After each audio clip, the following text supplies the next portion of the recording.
I'm Ashley Michaels, and this is Colorado Point of View. The state's top finance job is up for grabs in the next election, and the list of Coloradans who want to be treasurer is now getting a little bit longer. State Senator Jeff Bridges is the fourth person to announce his candidacy. He joins State Representative Brianna Titone, Jeff Co-Treasurer Mike DiTullio, and John Mikos. They're all Democrats. No Republicans have joined this race. Now, here's part of what Bridges said about managing the state's money when he made his campaign announcement last week. Rather than park those dollars in Wall Street securities, I will put them to work right here in Colorado in ways you can feel. I'll invest in housing that is actually affordable, in clean energy that lowers your bills, and in infrastructure that attracts good-paying jobs. And we have State Senator Jeff Bridges here in studio this week. Thanks so much for taking the time to be here. Yeah, thanks so much for having me. Okay, so I'm going to start with the same question that I have asked everybody else who's in this race. Why do you want to be treasurer? The state treasurer could be one of the most impactful jobs in elected office here in Colorado. You have access to these funds between when they come into the state and when they go out.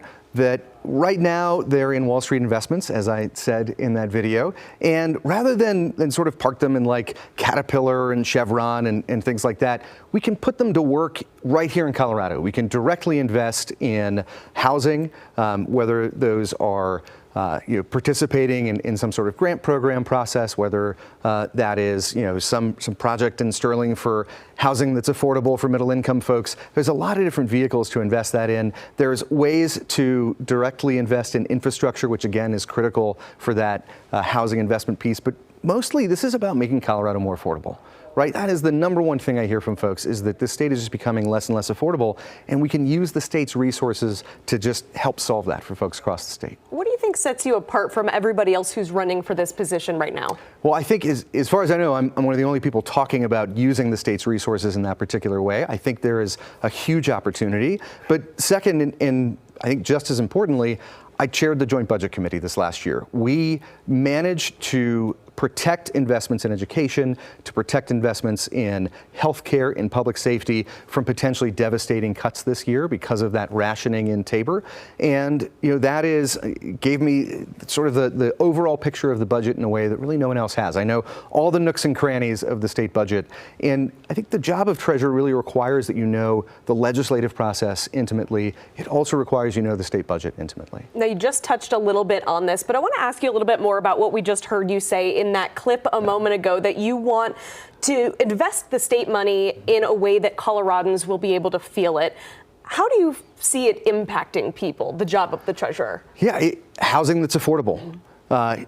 Clean energy that lowers your bills. It's infrastructure investments. I think there is a way actually to utilize the state treasurer's office to support a tax credit that we have here in the state that allows any family that makes $90,000 or less to go to college free.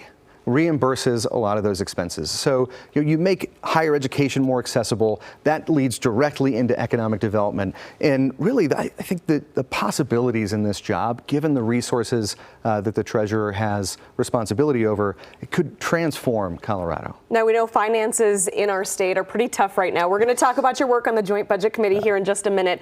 But I want to ask you first, what do you see as the biggest challenge? Whoever wins the treasurer race, what do you think is going to be the biggest challenge facing the next treasurer? Tabor. Tabor is a huge challenge in our state, and the reason is not the voting on tax increases. It's not that questions about tax increases have to be written in all caps on the ballot. That's weird, by the way. That's in the Constitution. It has to look like the ballot is shouting at you when you're asking a question about taxes. It is that there is this rationing piece in Tabor that says the state budget is only allowed you have to sort of restrict it to inflation plus population. And if you look at what it is that we invest in as a state, if you look at what it is that the budget, how it's allocated, a third of our budget's Medicaid. Healthcare costs go up way faster than inflation. The cost for wage growth goes up way faster than inflation. And so every year you have this gap between the actual cost that we have as a government and that rationing piece in Tabor. So that gap is something we're going to have to address.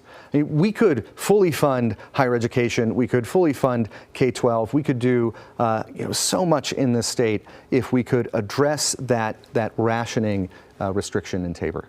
What do you want to see happen with Tabor? I know there's been a lot of talk about getting rid of it altogether. Would that solve the state's budget problems? I mean, it would, but that is not what I'm advocating for specifically here. What I am talking about is that rationing piece, right? I think if you poll Coloradans on voting on tax increases, it is very popular. I think it's unlikely we do anything about that. But I don't think we're going to ask a question about the all caps. That's sort of a minor, silly thing that we don't really need to ask a question to the people of Colorado about. But that rationing piece is really holding us back. If you look at wages for teachers in the state, we are one of the lowest states in the country as far as how we pay our teachers. And a big part of the reason for that is that rationing restriction in Tabor. What do you say to people, though, who say, I need that refund every year when I file my taxes? That's a really important thing to point out, that we are not talking about your tax refund. Oftentimes when people think, oh, you're taking away my Tabor refund, they think that means their entire refund. Like, there's a lot of people in states that don't have Tabor. We're the only state, in fact, that has it, that still get tax refunds. So there is your standard federal refund, your standard state refund, and then, yes, there is that Tabor refund. Most years, however, that refund is sort of small enough that the impact isn't really felt, depending on what your income is. If you're really high income, then you get a really big Tabor check. If you're really low income, you get almost nothing from Tabor. So it's sort of designed in this way that no matter how much you make, your Tabor refund doesn't really impact your overall state refund. Okay, let's get to the state budget now. That's the other big story here in Colorado this week. The legislature just approved it this week after a lot of work to close a more than $1 billion budget gap. As chair of the Joint Budget Committee, you've had a big hand in this. And so are you happy with how things turned out? Is it doom and gloom like people were worried about? What do you think of how we've ended up here? So we passed the budget out of committee unanimously. And the Budget Committee is 6 members, 3 from the House, 3 from the Senate. It's bipartisan, and we passed the budget unanimously out of the committee. That doesn't mean we had a lot of support from both parties on the floor, but it does mean that you have a budget that really reflects the values of the legislature. I think if you look at those 6 people, they represent, sort of everything from the far left to the far right. And we managed to put together a plan that cut $1.2 billion, that preserved investments in K-12 education, that preserved investments in higher education, in Medicaid, in public safety, and we did it in a way that got that unanimous support. So I'm extremely proud of that budget, and I think next year is going to be an even bigger challenge, but we'll face that challenge next year. Well, and that's what I was going to ask you about next. I mean, does the budget and the work that you guys did this year set Colorado up for success next year, or what are we looking at? I think long term, we have to take into account that Tabor restriction, right? That is essentially a self-imposed recession. It's called a structural deficit. So every year, we're going to have to make bigger and bigger cuts to make up for that gap, even when the economy is booming, right? Because that structural deficit is tied to inflation plus population, and it's not tied to what it is we actually need to invest in. So I think long term, that's something that needs to be addressed. Next year, I think we're set up for success, right? We didn't cut K-12. In fact, we increased K-12. We didn't cut a lot of the things that people were worried about at the beginning of the year we'd have to cut. Medicaid is something we're going to have to think about long term. The feds are obviously really invested in trying to reduce Medicaid spending overall. That has a huge impact here in Colorado. If they cut Medicaid by $800 billion, that will be felt by people here in Colorado, and about 1/5 of Coloradans depend on Medicaid for their health care coverage. Well, the budget is a big and complex issue. We appreciate you taking the time to walk us through it. Thanks for being here. I could talk about the budget forever, so thank you very much for having me. We appreciate your time. Well, after the break, our analysts will be here to weigh in on some of the top political headlines of the week.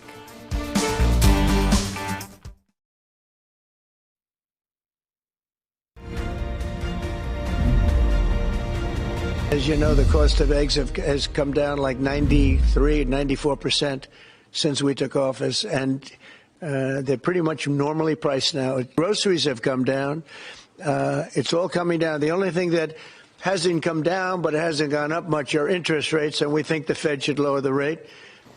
Well, that's what President Trump said to reporters this week when speaking about the economy. But a new poll shows his economic approval rating falling among Americans. Reuters and Ipsos find 37% of people think Trump is doing a good job when it comes to the economy. That is down from 42% when he took office back in January. It also found about 75% of people said they are now worried about a recession. Let's bring in our analyst to talk more about it. We have Democratic strategist and senior presidential and gubernatorial advisor Andy Boyan, and Republican strategist and director of the Advanced Colorado Institute, Michael Fields. Thank you both for being here. All right, let's jump in. So you just heard Trump say costs from his perspective are getting better, but the poll says people are losing faith in what he's doing. So do two other polls this week from Fox News and our partners at The Hill. Andy, we'll start with you on this one. What do you make of these numbers and sort of Trump's response to the economy right now? Well, first, the numbers are to be expected. I mean, he's actually reversing progress that Biden made in the last 4 years, and he's actually making the economy more unstable, and obviously people are becoming less and less able to afford basic necessities. I would say about his response, typical Trump response, it's absolutely ludicrous what he's saying. He's out of touch. The price of eggs actually hasn't come down that much. Gas has gone up. Prices for goods have gone up. The economy's sinking, and people are losing their jobs, actually. I mean, people are being laid off in massive numbers that we haven't seen since the early 30s. And in fact, we go all the way back to 1932 when we look at how the economy is improving right now. I would say, really, I read The Hill did a poll, as you mentioned at the top of the show. 59% find that Trump's disapproval rating.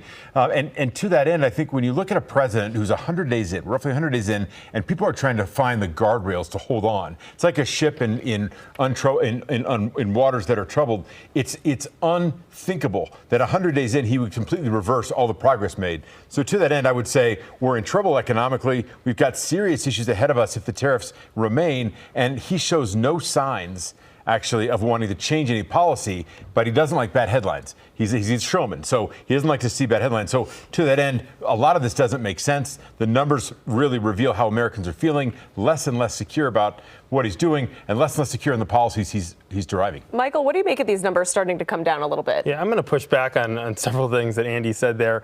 First of all, his approval rating overall is higher than when Biden's was, much higher than it was when Biden left office. I think there are definitely uncertainties and some people worried about what's going to happen with tariffs. There's no doubt about that. But people have been worried about what's happening with the economy for years, and that started under Biden. Some of the stats, you talk about unemployment, 4.2%, inflation, 2.4%, which is very low right now. Stock market's back over 40,000. There's a lot of positive signs, but it really comes down to cost of living for people, right? How much do they feel this in their pocketbooks? And I think, Trump is making the case, and his people are making the case, we're building the fundamentals of the economy for long-term success. We're going to see how that plays out. But I don't think anybody is confused thinking that the Democrats are going to make your life cheaper. Look at what's happening in Colorado, where it's more expensive here because of the policies that they've passed. So I think this is one where we've always talked about the economy is probably the most important thing when it comes to presidential approval ratings, when it comes to how people are feeling. But I think there are a lot of numbers that are headed in the right direction and much better than it was under Joe Biden. Now, like Andy had mentioned, we're about 100 days into Trump's current term, and I'm sure we'll talk a lot more next week about this 100-day mark. But do poll numbers even really matter at this point in a second term? I don't think so. I mean, we're not even close to the midterm election. I mean, once you get closer to that, it's going to have an impact on congressional races. I think the Senate is pretty well in Republican hands, given the seats that are coming up. But I think the polling matters as we get into next year, as we get into the end of next year. But right now, I don't think that it does. You look at these poll numbers, as I mentioned, Trump's about 5 points underwater right now. He spent time there during his first term.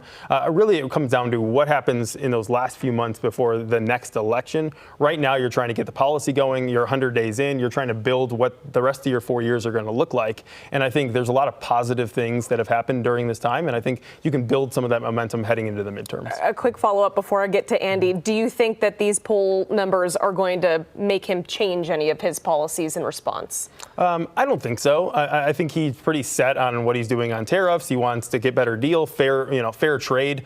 I think on immigration, I think all these issues, he knows what he wants to do. He's been president before, and I don't think that poll numbers that are pretty close to 50-50 are going to make you change your policies at this point in it. Andy, let's hear from you on this. Do you see him starting to change tune a little bit? And does a poll like this even matter right now? Well, I think it does. I'm shocked. I almost fell out of my chair when Michael said that polling doesn't matter, but because I think he has the word polling tattooed on his chest. I mean, every time on this show we talk about polls, Michael brings up a poll of some kind. So now polling doesn't matter because his guy's 5 points underwater, which makes sense because obviously we're in politics. But I would say Donald Trump is in serious trouble when it comes to polls and when it comes to approval right now. And I think that at the very end of the day, when we're looking at this, we're looking at can a president deliver? I agree that the economy is number one. People are not feeling it. In fact, they're feeling the reverse. They're panicked. There are people now that are losing their jobs. And I don't think there's anybody watching this show today, Ashley, that can say Donald Trump is doing some positive work on the federal government when it comes to the economy. I seriously can't keep a straight face when that's said.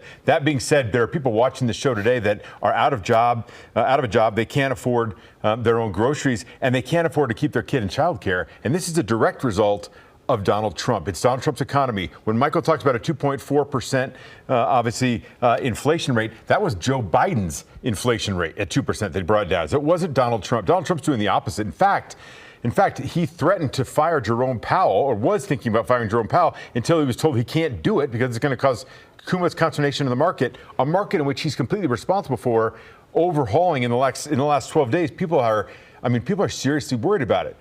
That being said, Donald Trump doesn't like negative headlines, and he's all about the optics of everything. So while these headlines continue to trash Donald Trump, I do believe he will make policy change. I do believe he'll lighten up on China. I do believe that he will pull back on tariffs, because the worst thing for Donald Trump is telling him he's going to be on Fox News or he's going to be on the cover of Washington Post with a bad headline. He's all about that. Doesn't care about the people so much as he does how the headline reads. So to that end, I think he's going to make major policy change coming. He's already hinted at that. I think he's going to dump Hegseth. I think he's going to do some other things to revamp and revitalize his administration when it's in the toilet right now. Well, there is another headline that he is making this week. There's some renewed speculation that Trump may be angling to stay in office after his current term ends. Take a look at this. These Trump 2028 hats are now being sold on the Trump Store website. It's the official retailer of the Trump Organization. Now, the president has told reporters recently he's not thinking about 2028 right now, but is also, quote, not joking about it.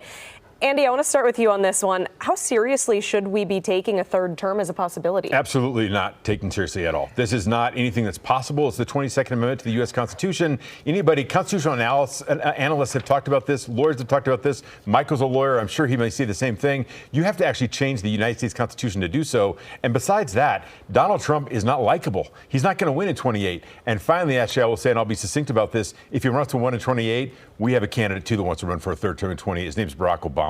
So if that's how we want to do this, we'll go. But I don't think you'll see anybody running in 28 that's in office now in the presidency. Michael, your take on this? I think Bill Clinton probably wants to get in on it too. I don't think so anymore. He's I agree with Andy that 2 terms for president. The 22nd Amendment's very clear on this.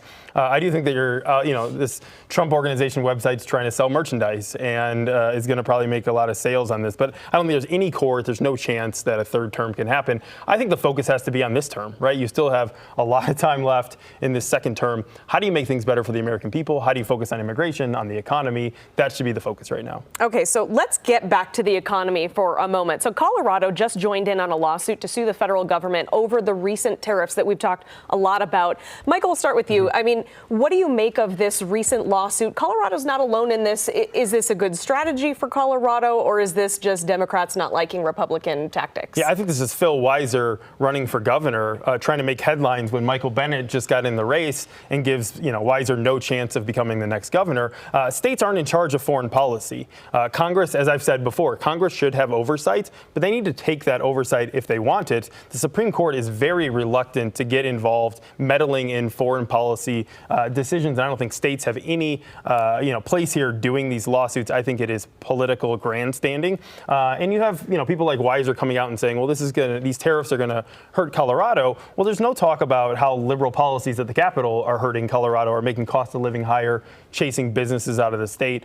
We had a $3.6 billion surplus 3 years ago that has disappeared. So if you want to talk about things that are hurting businesses and Coloradans, let's look at their own policies. Let's give Andy a chance to weigh in on this new lawsuit coming from Colorado and other states as well. Sure. Well, I think I agree with Michael that there's some grandstanding happening here, and it's not just Colorado. I will say I work for Governor Gavin Newsom in California. It was announced this morning that we're now the fourth largest economy in the world.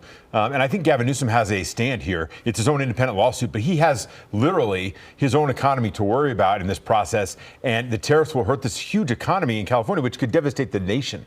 That set aside, Governor Newsom's set aside, I think Governor Phil Weiser, right? Speaking a little too soon. But I think what's happening with Phil Weiser is this idea that there is something to do about it if we gather in numbers, there's strength in numbers in this process.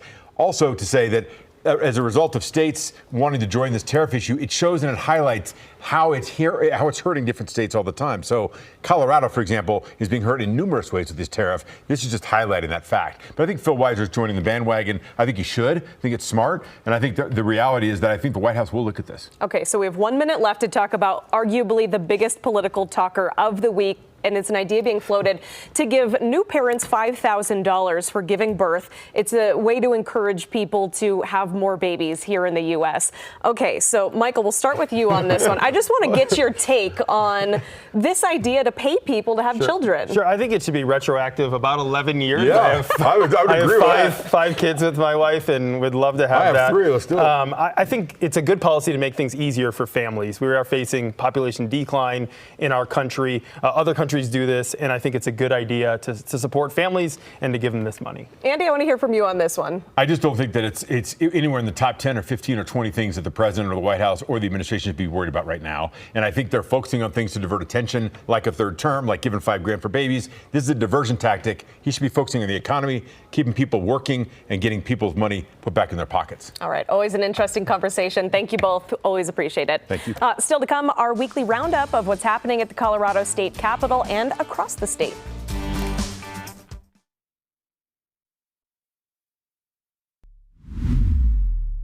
Welcome back. Colorado could soon join a small list of states that allow SNAP benefits to be spent on hot prepared meals. Right now, SNAP only covers cold foods and ingredients. Lawmakers on both sides of the political aisle, though, are looking to change that. Benefits are only about $6 per person per day. So in other states, it's mostly low-cost fast food restaurants like Burger King and Subway that opt into this program.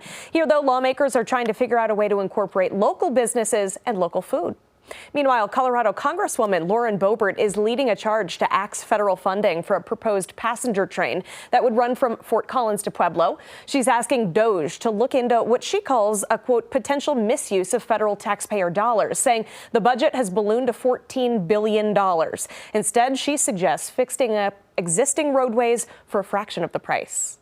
And finally, Governor Jared Polis vetoing a bill this week that deals with public information requests. Now, state lawmakers passed a bill giving local governments and agencies more time to respond to record requests. Through journalists, though, would be exempt. Polis said he believes all requests should be treated equally, no matter who's asking for that information. It's still possible, though, for lawmakers to override his veto for this measure to become law. Thanks for joining in on the conversation. We'll see you right back here next week.